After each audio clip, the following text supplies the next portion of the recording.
So Gareth Porter will describe the manufactured crisis and drive for U.S.-Israel military actions against Iran. And Porter's an investigative journalist, and his latest book is Manufactured Crisis, The Untold Story of the Iran Nuclear Scare, and that's also available outside or online at MiddleEastBooks.com. So Gareth Porter, thank you.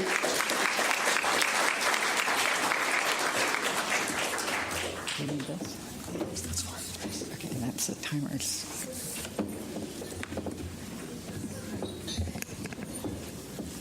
Well, I'm here with you this morning because for the last few years I've been tracking very carefully and very closely the history of the Iran nuclear program, the Iranian nuclear program, and at the same time of the policies of the United States and Israel toward that issue. And what I want to do this morning is to focus on what I call the manufactured crisis, which is the subject, the centerpiece of the book that has just been published by that same name, because for one simple reason, and that is that the role of Israel in this manufactured crisis, which was basically a means of accusing Iran of having a covert nuclear weapons program, which unfolded over a number of years, as a basis for further policy efforts to put pressure on Iran and even, as I will point out, to lay the groundwork for an attack, ultimately, on Iran. That this crisis, what I call the manufactured crisis, was one in which the role of Israel in affecting the Bush administration's policy toward Iran was far more direct and far more central to the outcome than it was on Iraq. And I think that this is a fact which is not well understood, that the situation surrounding the Israeli role in U.S. policy toward Iran is really one in which the Israelis had essentially the central role. Now, to explain this, I have to go back a little bit to the context in which the Iran policy of the Bush administration unfolded. The context, of course, is all about Iraq, but that context is one in which the neoconservatives, as Steve Snegorski has correctly pointed out, had a plan which involved regime change on a wide scale throughout the Middle East, across the entire face of the Middle East. Every regime which was not cooperative with U.S. policy, in other words, not essentially on the same side as Israel and the United States, was targeted for regime change in that plan. That, of course, included Syria, it included Lebanon, and ultimately it was to include Iran.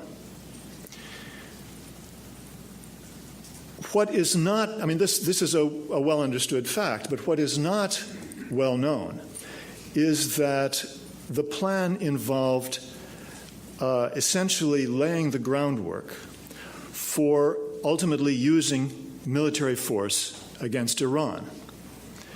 Now, this was not going to be Israeli military force. One of the points that I emphasize in my book is that at no time over the last 2 decades has an Israeli government ever seriously contemplated attacking Iran, despite the fact that there's been an awful lot of discussion, an awful lot of talk emanating from various Israeli governments over these 2 decades about the possibility that Israel might be forced to use force against Iran's nuclear program.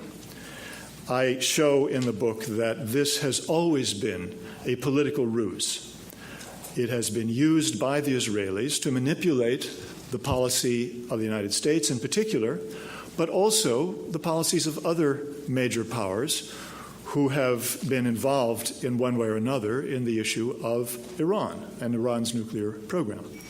And it's been very useful. It's been very successful in this regard, particularly in the last few years, of course. The Israelis under the Netanyahu government have talked more and more about the possible necessity for Israel to attack Iran.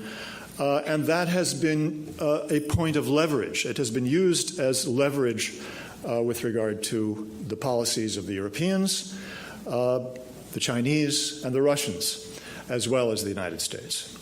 And it is widely recognized within Israel that that has been a successful policy, and for that reason it has enjoyed wide support within the security establishment among both IDF and Mossad and other intelligence officials who would never contemplate, would never agree or go along with any plan to attack Iran by Israel.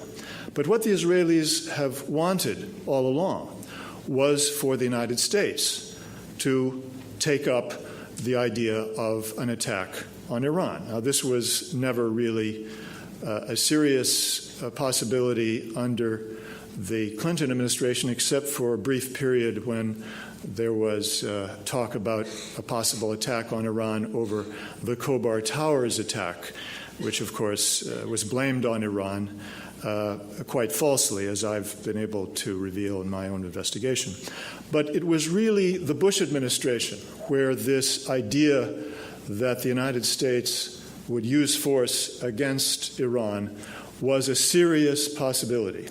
And indeed, this was the plan that the neoconservatives within the Bush administration, starting with John Bolton, David Wormser, who worked for Bolton originally after the Iraq war. He was on Bolton's staff briefly, and then at the end of 2003, he moved to the vice president's office. So it was really the vice president's office and Bolton who were coordinating between the two of them this plan, which ultimately was to involve the use of force. Now, Bolton talks about this openly in his own memoirs, so I'm not simply speculating about this. And Wormser, when he quit the Bush administration in 2007, actually openly talked about his disappointment that the Bush administration did not carry out any military action against Iran, and said that the idea of regime change, which of course had been the Bush administration's, I should say, to be more precise, the neoconservatives within the Bush administration's policy, but was never officially accepted by the White House, would necessarily involve the use of military force to some degree. So the two key players in this, John Bolton and David Wormser, both have publicly confirmed that it was their intention that some kind of military force would be used by the Bush administration at a later date. And of course, this would only happen after the United States had consolidated its control over Iraq. That, of course, was the strategic assumption on which this plan was based. And as we all know now, thankfully, the United States was unable to establish control over Iraq. And as a result of that, this idea of an attack on Iran was never really a possibility. And we also now know that the Pentagon and the military service chiefs were never going to agree to go along with any U.S. use of military force against Iran, simply because it would be too costly to the U.S. military. The U.S. military assets in the Middle East, including the ships in the narrow strait abutting Iran, are too vulnerable, far too vulnerable for the United States military to contemplate a war with Iran, and therefore that was never a serious possibility.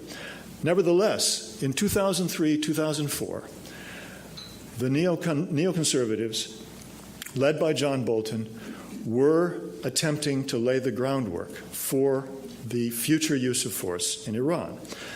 What Bolton was doing during that period was beginning to try to establish the idea that Iran had a secret nuclear weapons program, which idea was to be the basis for condemnation of Iran in the Board of Governors of the International Atomic Energy Agency. And that would then in turn be used to justify moving the Iran file, if you will, from the IAEA, where Mohammed al-Baradei was Director General, and Bolton quite rightly feared that al-Baradei would not cooperate with the strategy that the United States had in mind. Therefore, it was to be moved to the United Nations Security Council. That, of course, would allow the United States either to get international support for whatever punishment of Iran the Bush administration would choose to adopt. And, of course, the neoconservatives had in mind that that would involve military force. Or if it was not provided with international support at the Security Council, the United States would act unilaterally in that regard. So in 2004, Bolton began a propaganda offensive at the very beginning of that year, using satellite photos, the provenance of which is still very unclear, who provided those satellite photos. But the photos he presented to the IAEA and said, these photos show that Iran might be carrying out cold testing or hydrodynamic testing of nuclear weapons at their Parchin military facility. Well, what the photos actually showed, of course, was simply facilities that could be used for high explosives experiments, nothing more than that. But Bolton was cleverly using this as a mechanism for trying to force the hand of al-Baradei to confront Iran and demand an inspection by IAEA of Parchin military facility where these sites were depicted. Now, I'm quite sure that Bolton believed that Iran would never agree to an IAEA inspection of conventional military facilities at this military base. In the end, it turned out the Iranians did, in fact, agree to let the IAEA inspect the facilities, any facilities that they wanted, any 5 facilities that they wanted to inspect at the Parchin military base in one of the 4 sectors. And they allowed them to do it twice in 2005. But I'm quite sure, as I said, that Bolton did not expect the Iranians to do that. So what he thought would happen was that it would be possible then either al-Baradei would demand this, the Iranians would turn it down, and then the Iranians could be accused of hiding the alleged facilities used to test nuclear weapons, or al-Baradei would refuse to do that, in which case he could try to get al-Baradei removed from his position, which is exactly what he was doing in late 2004. So this was the beginning, the first move by Bolton to try to lay the political groundwork for this propaganda line that Iran had a secret nuclear weapons program. And in the end, when al-Baradei refused to confront Iran in a couple of IAEA reports, he did not talk about the fact that the IAEA had asked to inspect Parchin but had not yet gotten an answer from Iran. But when that happened, Bolton then leaked the photographs to ABC News and generated the first major set of stories about this theme that an unnamed State Department official was accusing Iran of being suspected of having nuclear weapons testing facility or facilities at Parchin. Now, while Bolton was doing that, something much more important was happening in Israel. And that was that the Israelis were preparing the evidence, which up to that time had been missing. They simply lacked the evidence to accuse Iran concretely of having a nuclear weapons program. And that was what the Israelis were working on in 2003 and 2004. And we know now the full story, well, not the full story, but enough of the story to be able to understand how this unfolded for the first time. In my book, I tell the story of how the documents which surfaced mysteriously in 2004, the so-called laptop documents, because they were said to have come directly from the laptop computer of a scientist who was a participant in this alleged Iranian nuclear weapons research project. These documents, we now know, were handed over to German intelligence by the Mujahideen IKALK, MEK terrorist organization. The MEK, of course, had been accused of been listed as a terrorist organization by the United States State Department and by European countries because they had killed a number of American civilians and military personnel in Iran in the 1970s. They had blown up civilian gatherings, killed civilians in terrorist bombings, a series of terrorist bombings in Iran in the 1980s, and then had been used by the Saddam Hussein regime in the war against Iran by Iraq during the 1980s. So this was undoubtedly a terrorist organization which could not be regarded as in any way a reliable source of documentation on the Iranian nuclear program. And we know that the Bush administration neoconservatives kept the MEK provenance of these documents in terms of turning them over to Western intelligence from the non-neoconservative officials of the administration because Colin Powell made a public statement to reporters in November of 2004 in which he referred to information that came from these laptop documents, saying, we have information that Iran is working very hard, that was his term, very hard to mate the Shahab-3 missile with a weapon, by which, of course, he meant a nuclear weapon.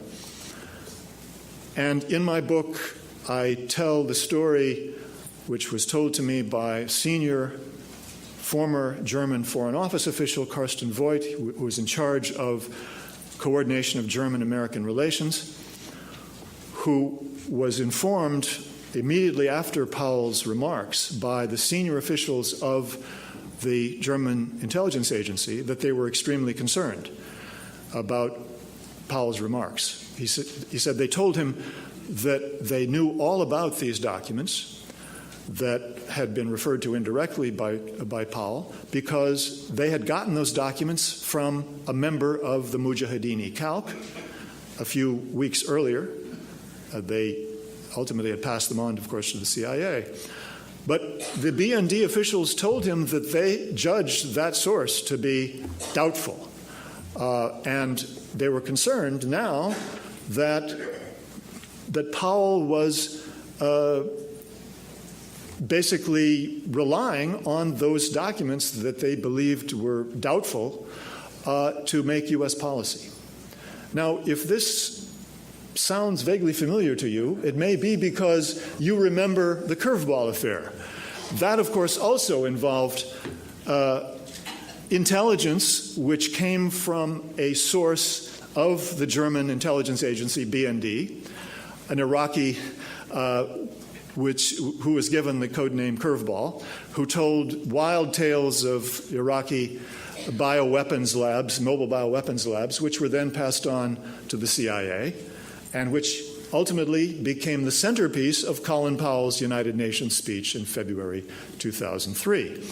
So, understandably, senior officials of the German intelligence agency were afraid that history was going to repeat itself, and that the Bush administration intended to use this information to build a case against Iran, just as it had built a case against Iraq on WMD grounds as the basis for making war against Iran. Well, as Mark Twain said, history does not repeat itself, but it does rhyme.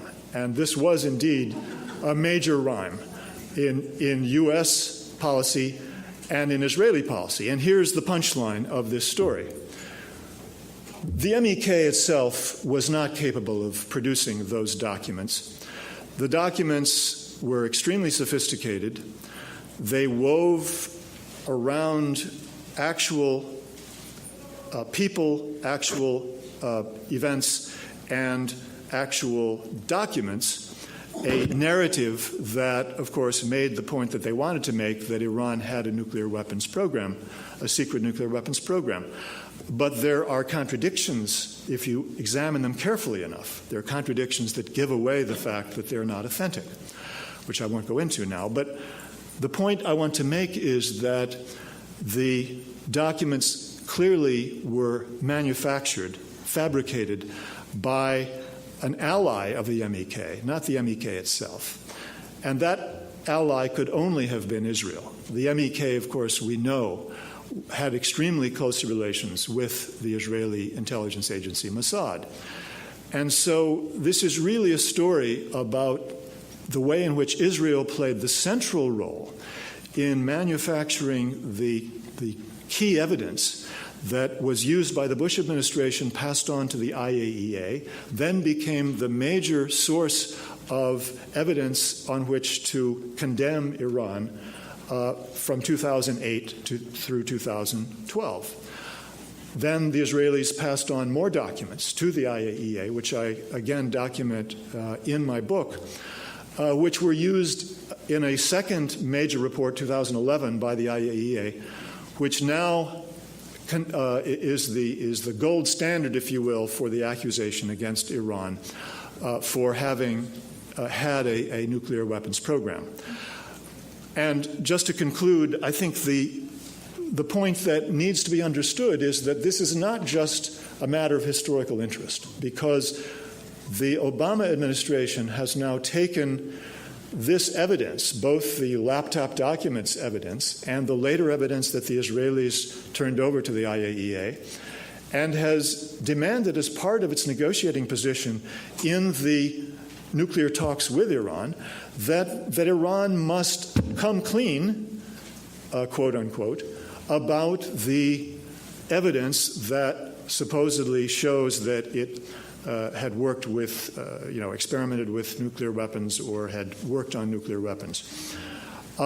This is extremely dangerous because, of course, the Iranians have no intention of coming clean because they understand that those documents were not authentic and that they've been accused on the basis of intelligence that was indeed manufactured. So essentially, the Obama administration is setting up a demand which would cause the entire nuclear talks to fail.